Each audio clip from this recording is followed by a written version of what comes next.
Welcome to the Libertarian Institute YouTube and Odyssey channel. Today, Sheldon Richman and I will be going over three stories we've recently come across that we think fit the general idea of what we're trying to educate people on and make freely available at libertarianinstitute.org. Sheldon, first story is Julian Simon. Who is this and what has he contributed to the field? Well, I have deliberately picked this video, and there's more by him you can find at the Free to Choose Network on YouTube, because he's a very important person. He may be one of the most important people lots of other people have never heard of. There have been a spate of books recently in the last 5 years, 10 years, very good books about how, in economic terms, in terms of personal well-being,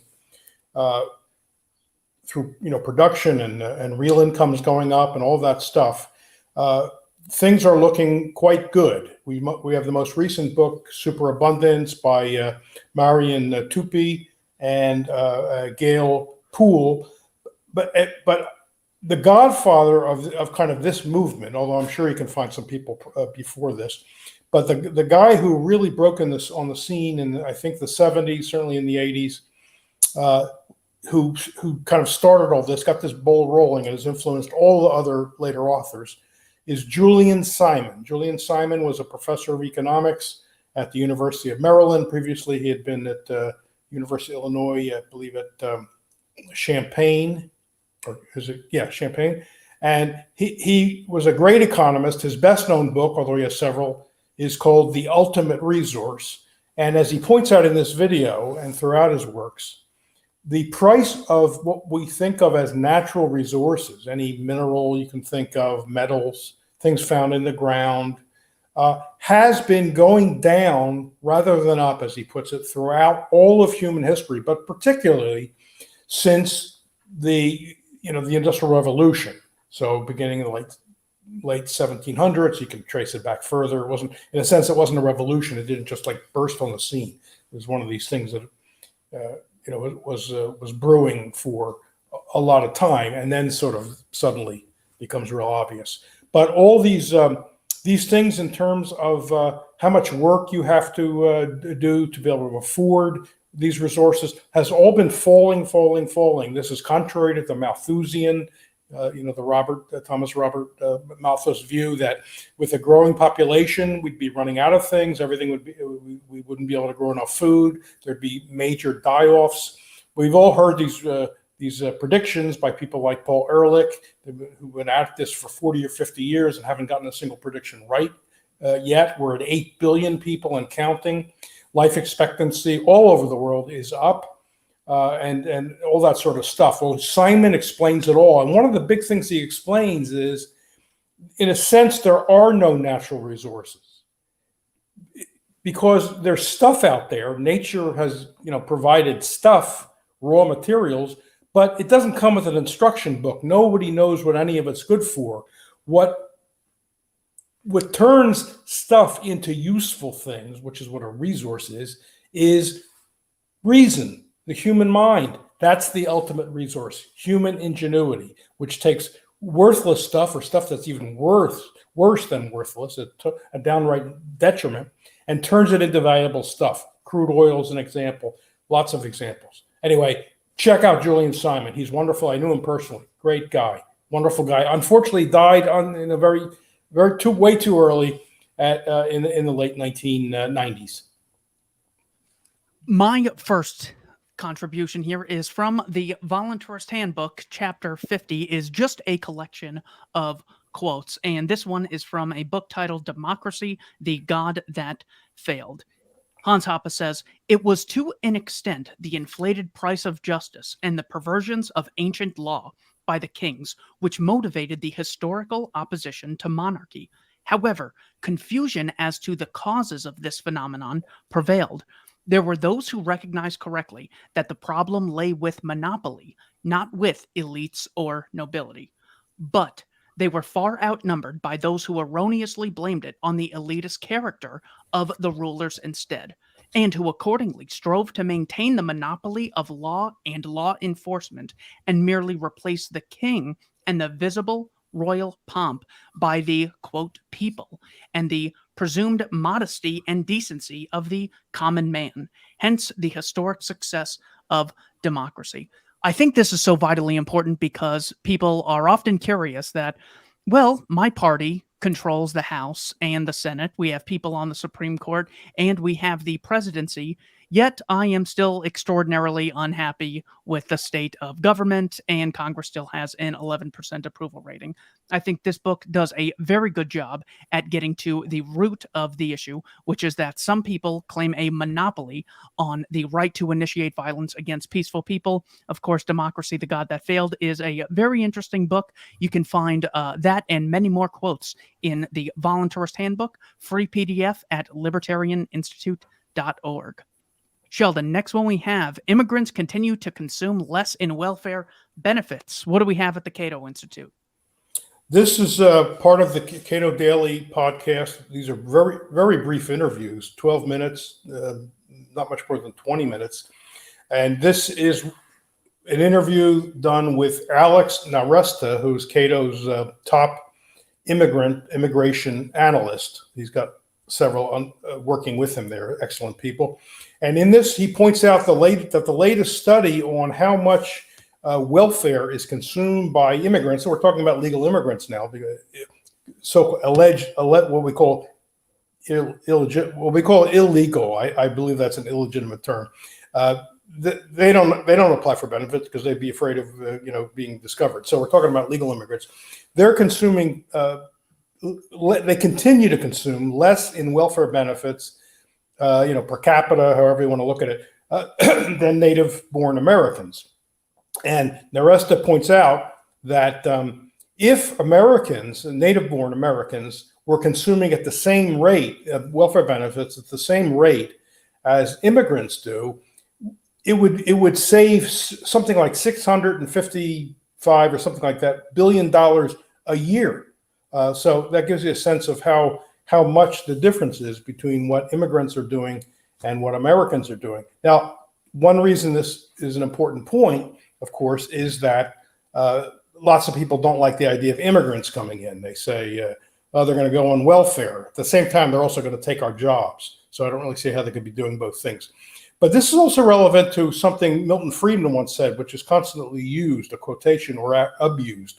Because in a panel discussion once, in answer to a question, Friedman never wrote about immigration, but he was asked about it, and he said, well, as long as there's a welfare state, you can't have open borders or free immigration. But when he clarified that, he made it clear that he's all for illegal immigration, because if people can't go on welfare, then it's all to the good both for them and for us, because they come here, they produce, they consume, which means they expand markets for the goods we all make.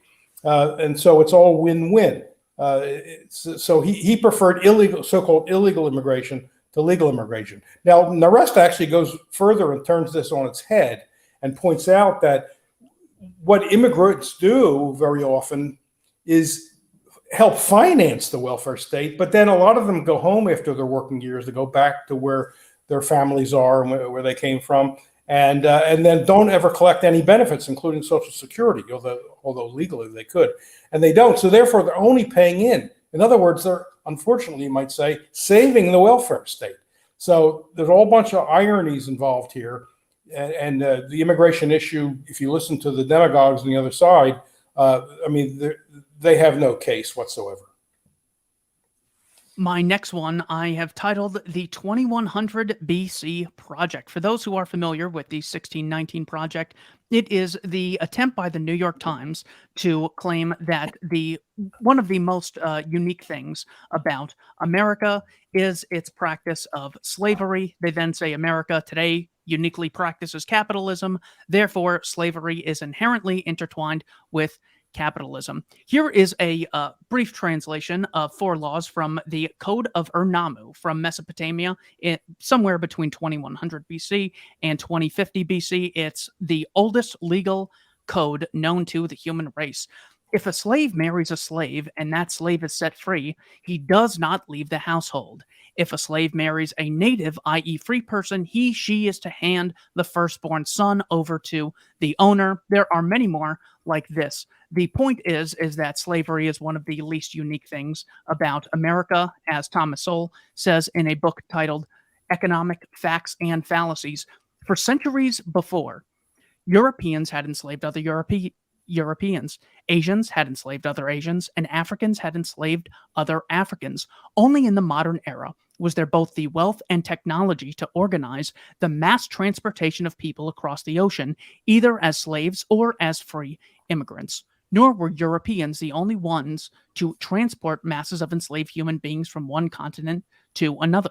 North Africa's Barbary Coast pirates alone captured and enslaved at least 1 million Europeans from 1500 to 1800, carrying more Europeans into bondage in North America than there were Africans brought in bondage to the United States and to the American colonies from which it was formed. Moreover, Europeans were still being bought and sold in the slave markets of the Islamic world decades after blacks were freed in the United States. Slavery was a virtually universal institution in countries around the world and for thousands of years of recorded history.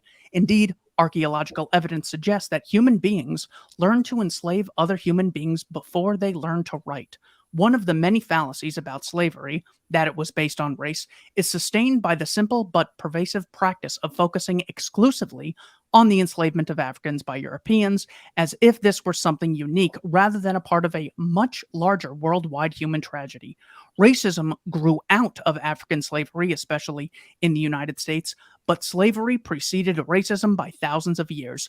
Europeans enslaved other Europeans for centuries before the first African was brought into bondage into the Western Hemisphere. The reason that is important is because when people think of slavery, they'll often say unpaid labor or free labor.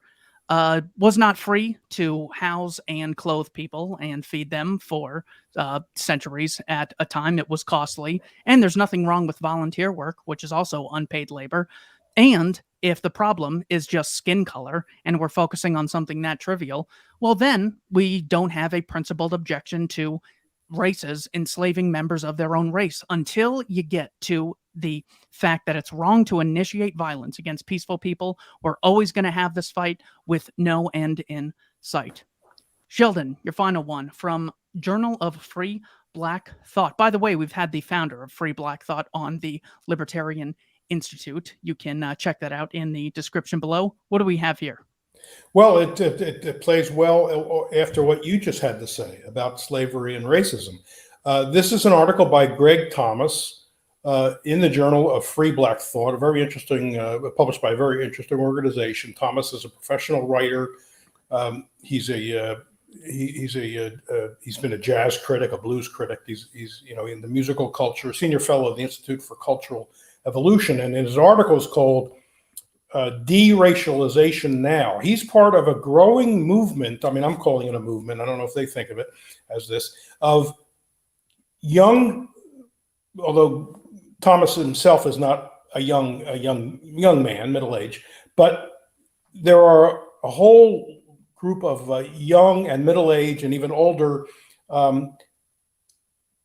intellectuals of African descent, let me put it that way, who are throwing out any racial label or identification. They think it's worthless. It's scientifically not based in any kind of science or genetics, and it's just divisive. And so what Thomas says is that now you might wonder, well, why do this? Well, anybody living through this age of identity politics knows that it's extremely destructive.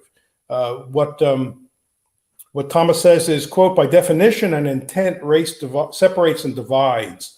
Conflating race and culture twists and tightens the division. Separating or bracketing culture from race tends toward appreciating human commonalities and differences in a more nuanced manner than judging and stereotyping groups of people based on skin color will allow. If we stop conflating race and biology, race and culture, race and heritage, race and ethnicity, race and ancestry, even race and economic and social status, we can disentangle ourselves from this Gordian knot of racialization and move closer to the fulfillment of our democratic American creed. I would say libertarian creed. He says it won't be easy, but it's certainly worth the try. And I think it's very important that we think about this, because if you read books like Racecraft, which I've plugged before, and other things, and I'll be writing, I'll have a link to this stuff in my article tomorrow, my TGIF article. Biologists and geneticists do not use the word race in the way people normally use it. They do not use it to mean that the human species, it's not a race, the human species are divided into 3 or 5 very large genetically distinct subdivisions. And you know that, black, white, they'll say Asian, and then they throw in some others. In other words, what geneticists mean by it is simply some technical thing about the form a gene takes at a particular location on an individual's own genome. And it doesn't have any outward manifestation. In other words, you cannot look at a group of people and say, they're in race X, they're in race Y, they're in race Z. It doesn't work that way. And so you can't, except by circular reasoning, you can't divide people up in terms of, quote, race, and then look for characteristics distinctive to that race. It's all nonsense. And we need to start thinking about what that means if it is nonsense.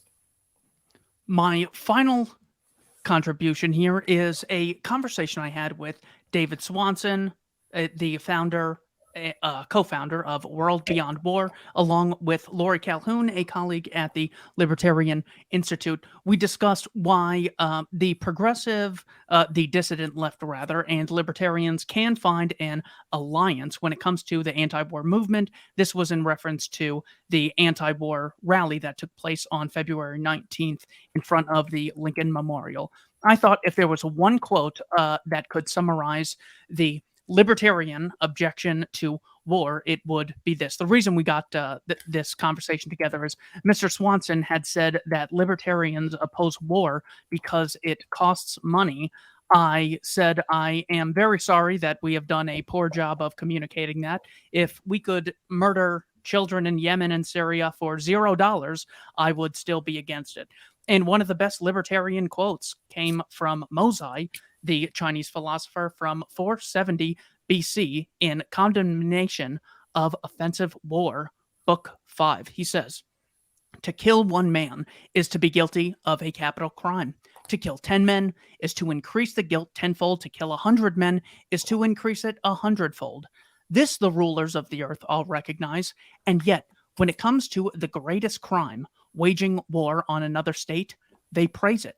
If a man on seeing a little black were to say is black, but seeing a lot of black were to say it is white, it would be clear that such a man could not distinguish black and white.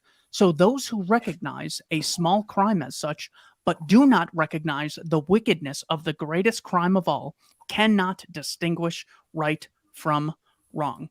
For other lessons like this, please check out libertarianinstitute.org. You can find Sheldon Richman here at the top, along with myself, Keith Knight, and James Bovard, Kyle Anzalone, Laurie Calhoun, and Scott Horton. We have tons of books, podcasts, and document archives. Thanks to everyone for watching the Libertarian Institute YouTube and Odyssey channel. Sheldon, thank you for your time. My pleasure.